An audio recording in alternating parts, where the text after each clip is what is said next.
Welcome to Fireside Chat with Mrs. Nelson. Today we're going to be talking about baby's breath.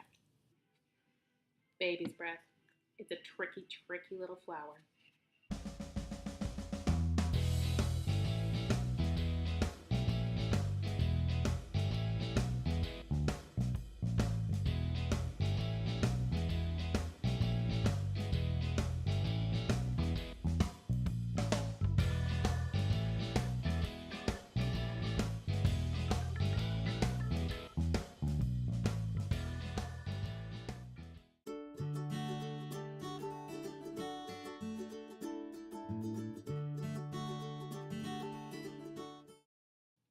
Step 1 is to find the overall shape or outline of the baby's breath as you see it in your composition.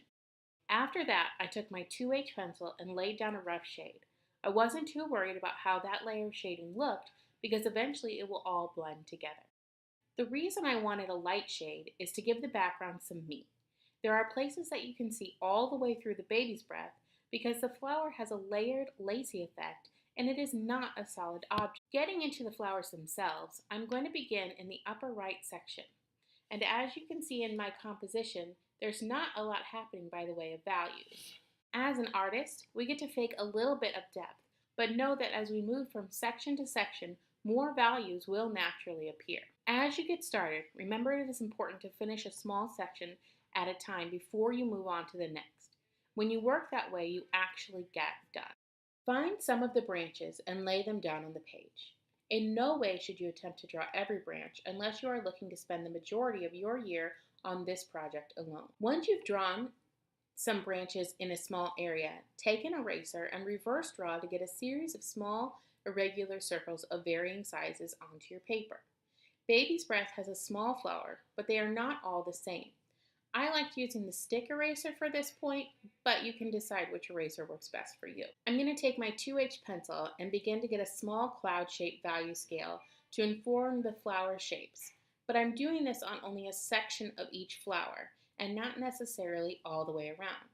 When you create that mini value scale on part of most of the flowers, it helps them look more three-dimensional. Find a branch or two to continue to extend your baby's breath into the next section. Remember, in one way or another, all branches are connected. It's best to find the easiest, largest connection and continue that on. It's also important to note that you should not create a pattern when you're creating your flowers. Let them be irregular, just like nature would allow. Notice the gaps I've been putting in the branches.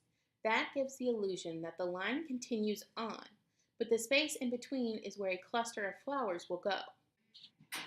After you've done a couple of sections, take a step back and add a few small, darker sections that will help highlight a few buds and some branches.